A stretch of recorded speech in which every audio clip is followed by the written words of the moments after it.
Thank you, folks. Thank you all so very much.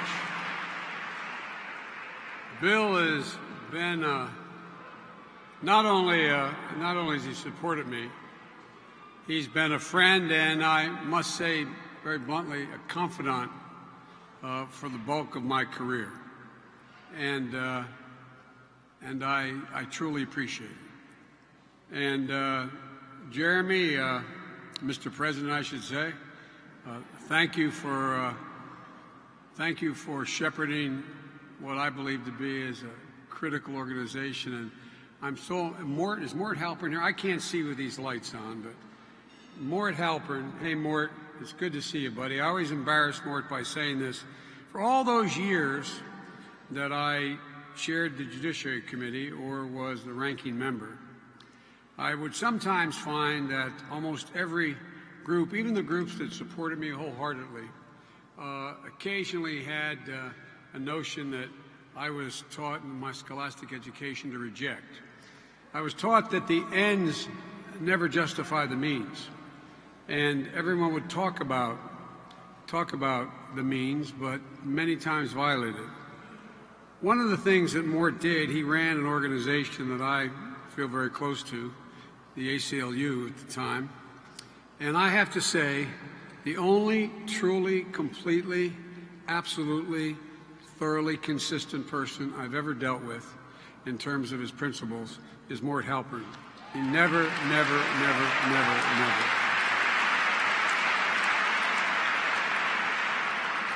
Understand that Tim Kaine is here, a great United States Senator. Tim, wherever you are, again, I can't see. And other members of the Congress, I appreciate it. And I want to, Stav, a new member of the Knesset, where are you? You're right there. Well, you have to stand up. And the reason you have to stand up is I want to have a flashback to remember what it was like when I got elected to the Senate at 29 years old. Israel is fortunate to have you, and may you have a long political life, and may your views begin to once again become the majority opinion in the Knesset.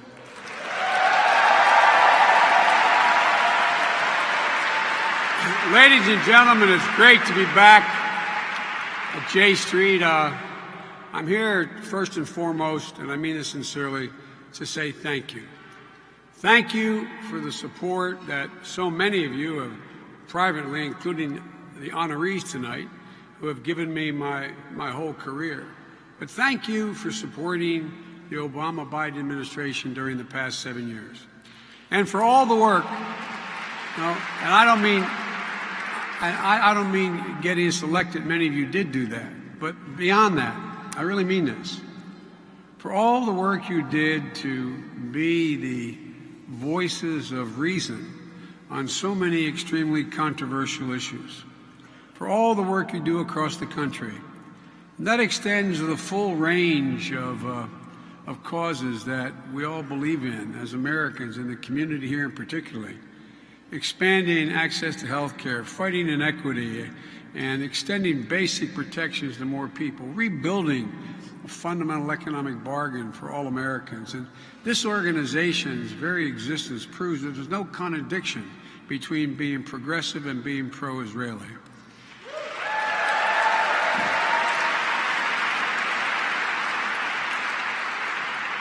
Because the main issue that binds us together tonight is our absolute commitment to the survival and security of the State of Israel, the Jewish State of Israel. And sadly, once again today, the people of Israel are reeling from an attack in Jerusalem, where more than 20 innocent people were reportedly injured in a deliberate explosion. I don't have the details from our intelligence community, but on the air tonight, it was asserted it was a terrorist attack. I don't know that, but 20 innocent people were victims.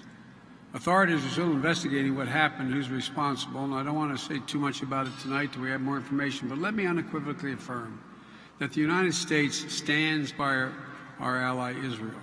We condemn misguided cowards who resort to violence and terrorism. Tonight, our prayers are with all of those who were injured by the explosion and for all their family members. Tonight, we're also honoring some of the outstanding diplomats we've had: Sam Kaplan, Alan Solomon, Lou Sussman, all truly great ambassadors, but more important than that, men with significant intellects and hearts as big as their heads. And it matters. Their voices mattered. Their voices have mattered in our administration. Now, I know Secretary Kerry is here early to recognize the great work of these three men, but I want to add my congratulations to them and thanks. And thanks for their willingness to serve. You know, it's not all that easy. Your service to our country and advancing American leadership around the world was felt in every country you served. And I believe one of the signature legacies of this administration will be the work we did in reinstating diplomacy at the heart of American foreign policy.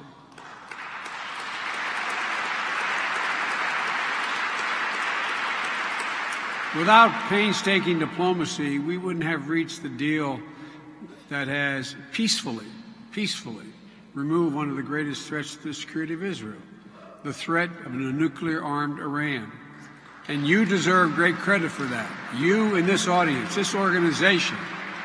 J Street played a critical role in mustering the support at home to get that deal through the United States Congress. You all stood up. You stood up and your voices were heard throughout the community and beyond. You made sure that the voices of those who supported Israel and supported the deal were heard. Jewish Americans across this country, as well as many Israeli security experts, including former top military intelligence officials in Israel, they all agreed with you. So thank you. Thank you for your efforts. You've made the world a little bit safer, and it's paying off. The deal is working. The deal is working exactly as it should. Iran is keeping up their end of the bargain as it relates to the nuclear deal. More than 2/3 of Iran's centrifuges have been removed. More than 98% of Iran's stockpile of enriched uranium has been shipped out of the country. The very core of the reactor at Iraq has been removed and filled with cement, so it cannot be used to produce plutonium for a bomb. And an unprecedented inspection regime is providing greater visibility into Iran's nuclear program than ever before or ever would have been possible otherwise. Iran is further away from a nuclear weapon today than it was a year ago, and that's a huge step toward our security and the security of the entire region. But that deal doesn't mean we're ignoring the myriad non-nuclear threats that Iran continues to instigate. We have all the authority in the administration we need to sanction Iran's support of terrorism, its ballistic missile program, its human rights abuses, and we are using that authority. Our sanctions are being vigorously enforced and continually enhanced against Iran's Quds Force, Iran's Ministry of Intelligence and Security, Hezbollah, including their major financiers and money launderers, and more than 100 other individuals and entities that support Iran's terrorist activities. In fact, adding further sanctions legislation would quite frankly be counterproductive at this point, because Iran would view that as an excuse to abandon their responsibilities on the nuclear front. We already have targeted Iran's ballistic missile program with a combination of sanctions, interdictions, and international pressure. In January, shortly after the nuclear deal came into effect, we imposed sanctions on 11 additional individuals and entities involved in Iran's ballistic missile program. And when Iran conducted more provocative tests last month, we added more entities to that list.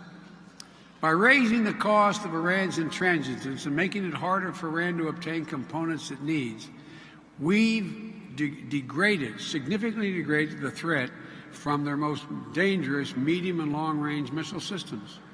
More broadly, Iran's destabilizing behavior, including its missiles activities, has so damaged its international reputation that Iran's efforts to engage in legal trade and access to international financial system has been made much more complicated, not by us, but by their actions and the response of the international community.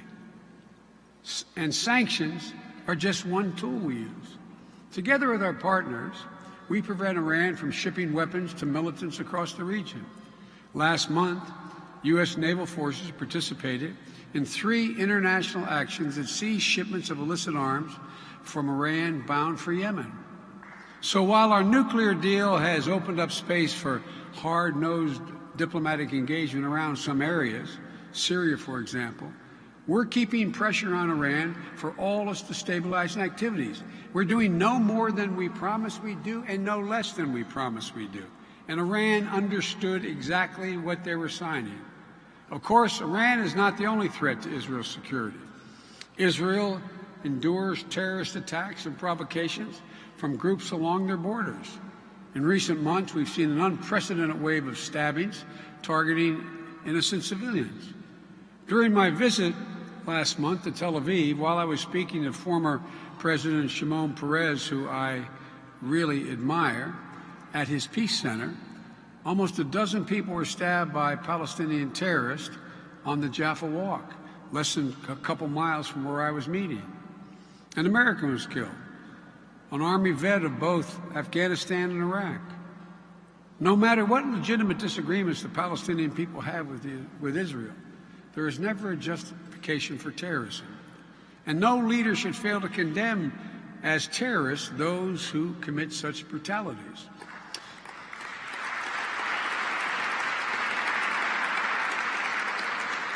And that's exactly what I said to President Abbas when I met with he and Saeb Erekat in Ramallah.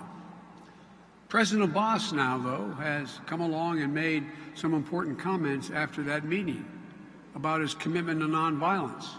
He went on Israel television recently and said, quote, "Blood should not be shed for any reason, but there's a need to specifically condemn specific terrorist activities when they occur. And the security coordination between the Palestinian Authority and the Israelis continues to help save lives on both sides. Even Israel's defense minister acknowledged that progress, saying, quote, "The Palestinian Authority has worked tirelessly recently to stop terror." So there is some positive news, but we continue to believe that progress toward a two-state solution is absolutely essential for Israel's enduring security. And the United States remains committed to that goal. Now, I'm going to say things that are very blunt. No one's ever doubted I mean what I say. The problem is sometimes I say all that I mean, and I may tonight. That's the only way to level set where we are and why we believe so strongly in Israel's security. The only way to guarantee Israel's future security and its continued identity as a Jewish and democratic state.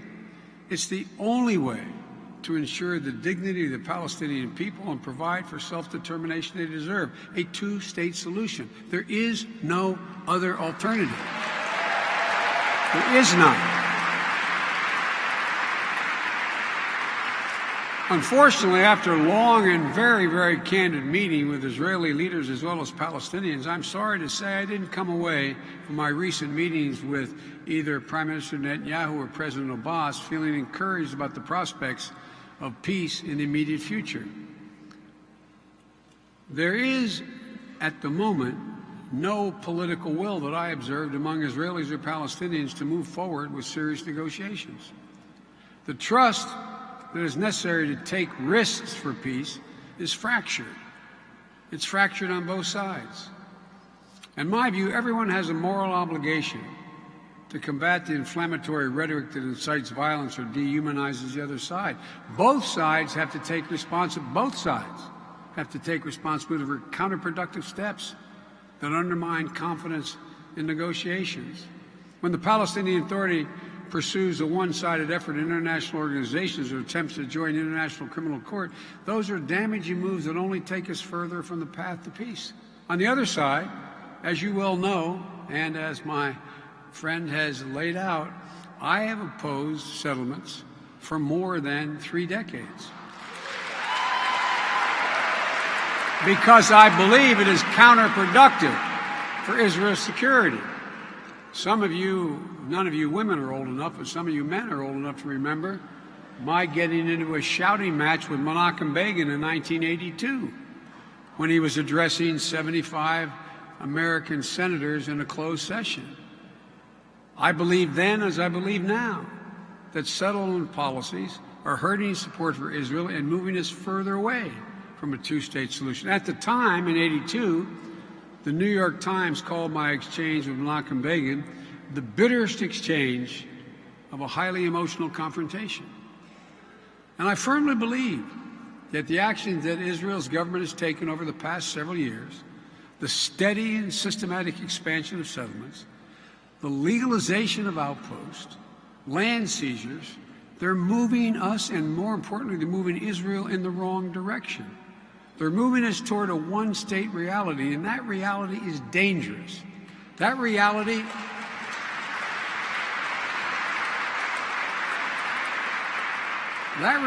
is riddled with profound questions about future political and demographic character of Israel. How would Israel remain a Jewish state if the majority of its population is Palestinian? Would Israelis and Palestinians have access to the same basic rights and protections under the law, including the right to vote? Is there any way to prevent a one-state approach from descending into an endless cycle of conflict and retribution? As President Perez said to me last month, anyone who rejects a two-state solution won't bring a one-state solution. They will instead bring one war, not one state, a bloody war with no end, end of quote. That doesn't square at all with our goal of ensuring Israel's future as a secure, Jewish and democratic state at peace with its neighbors. So our common task now is to encourage meaningful steps that reduce tension while rebuilding the constituency for peace so Israelis and Palestinians can create a fundamentally different future for their children. That's the vision that we've worked for to protect, not only the past 7 years, but going back several decades, spanning several American presidencies. But no matter what policy disagreements we have with Israel, and we do have policy disagreements now, whether it's settlements or the Iran deal or anything else, there is never a question about our absolute commitment to Israel's security. I've now worked with 8 different presidents. As I said, I got elected 270 years ago when I was 29 years old. And I can tell you from firsthand experience that no administration, Republican or Democrat, has done more than we have to advance Israel's security. It's been unprecedented. That's what we call it, unprecedented. That's what Bibi Netanyahu calls it, unprecedented. Because that's what it is. Our troops trained together with Israelis more than they ever had. Our senior military and intelligence officers are in constant communication. Our Homeland Security officials are collaborating more closely than ever before. My dad had an expression. He used to say when someone would come up and say to him, "Joe, let me tell you what I value." He'd look at them and say, "Don't tell me what you value. Show me your budget. I will tell you what you value." When it comes to what we value, what value we place on Israel's security, I'm happy to show you our budget. Since we took office, this administration has worked with Congress to provide Israel with more than $23.5 billion in foreign military financing. That's more than half of all the foreign financing we provide for the entire remainder of the world. And now it averages more than $3 billion a year. We make sure that Israel can defend itself by itself. We ensure Israel's qualitative military edge against adversaries. And we see to it that Israel has the best weapons, the most advanced technologies that are available, more than any other technology available to any other country in the Middle East, like the F-35 stealth fighter. Our assistance is tailored to meet specific threats that Israel faces, and they face many. Since 2009, we have provided more than $3 billion over and above our annual assistance package for Israel's rocket missile defense system. When Hamas was firing a constant barrage of rockets at Israel in 2014, we worked with Congress to approve an additional $225 million in record time, making sure Israel had enough interceptors to supply Iron Dome's batteries, saving countless Israeli lives. And now, we're providing over $500 million to Israel this year on missile defense support, much of which will go to getting David's Sling and Arrow 3 systems, which are upgraded, more fully operational, so that Israel can defend itself against longer range and higher altitude missiles, the kind of threat we would expect from Iran. And we've spent millions over the past 2 years to help Israel develop groundbreaking tools for detecting and mapping tunnels to prevent terrorist attacks into Israel. However you measure it, we don't offer this level of support to any other nation in the world. And discussions are now underway regarding a memorandum of understanding to govern the next 10 years, the next decade of security cooperation between our nations. Without a doubt, it will be the most generous security assistance package in the history of the United States. And I'm hopeful that we can work out the details. As I told Prime Minister Netanyahu and President Rivlin in March, Israel may not get everything it asked for, but it will get every single solitary thing it needs. Because ultimately, the relationship between Israel and the United States is not about weapons systems and security assistance. It's about the shared soul that unites our countries, generation upon generation. Our nation's history of a long history, it dates back to 11 minutes after Israel's founding in 1948. But what I'm most excited about is the future of this living relationship. The hundreds of young people, I'm told, have traveled here to Washington to participate in this meeting. President Obama welcomed J Street youth to the White House on Friday.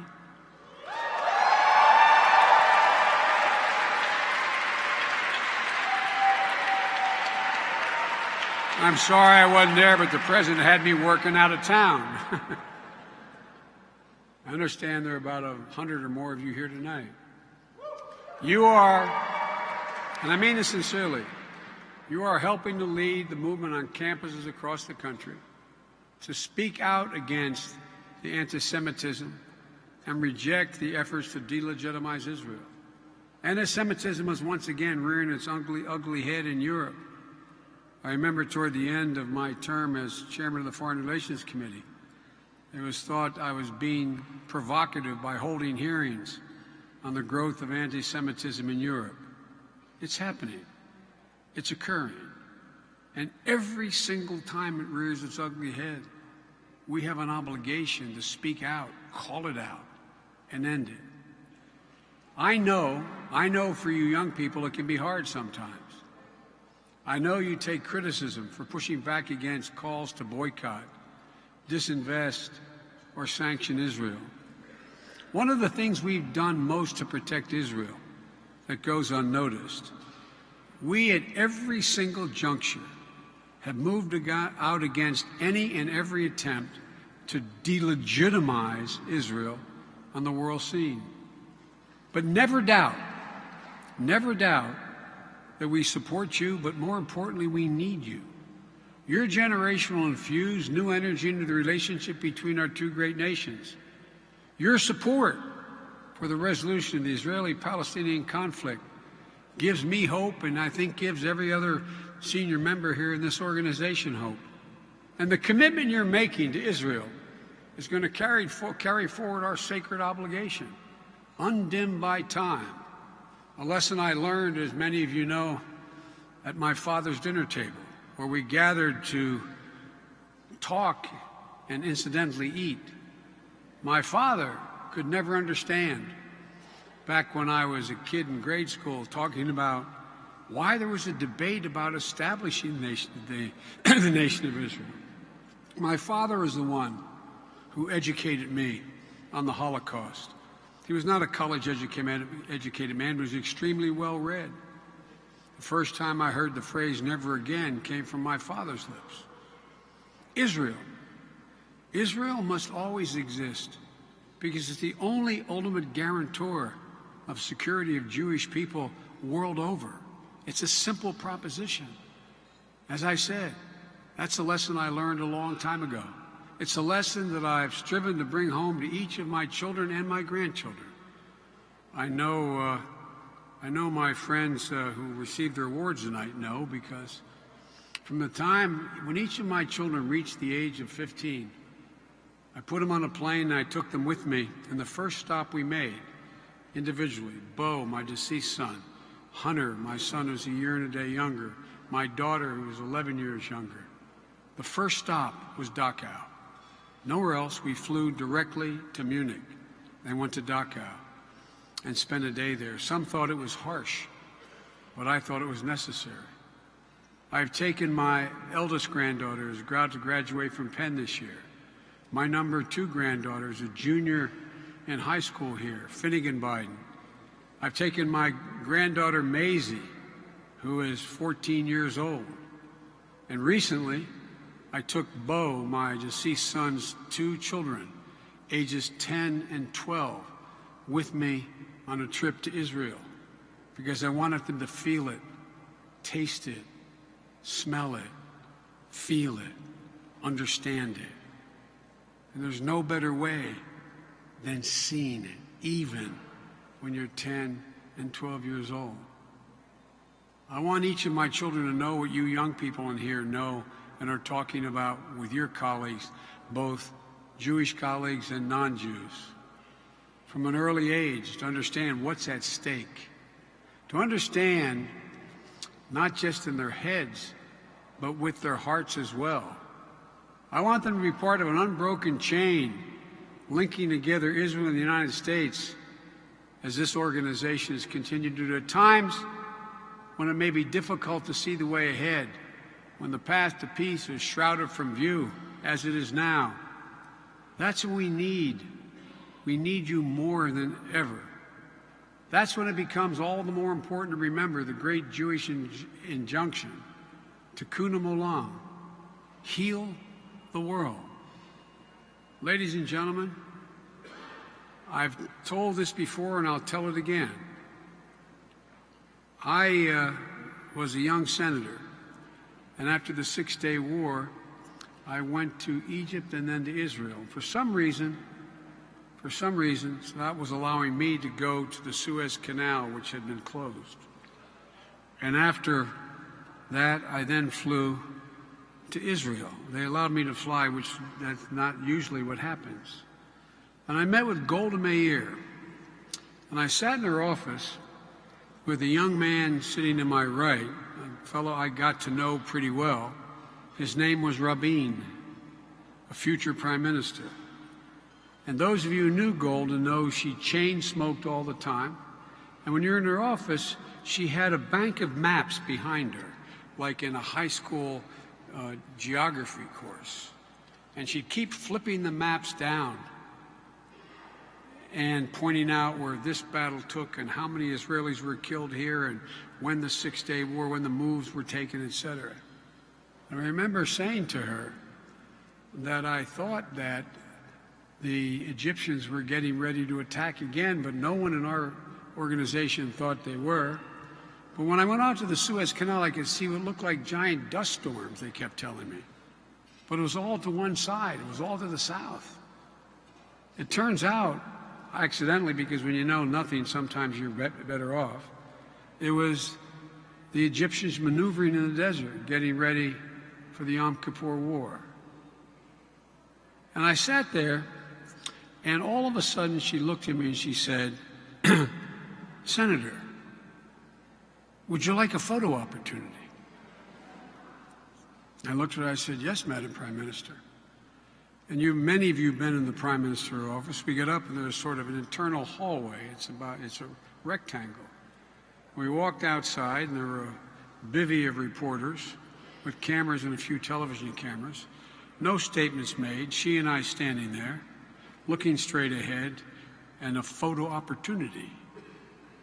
And midway through the photographs being taken, probably 60 seconds in, she didn't look at me, she looked straight ahead and she said, for me to hear, "Don't look so worried, Senator."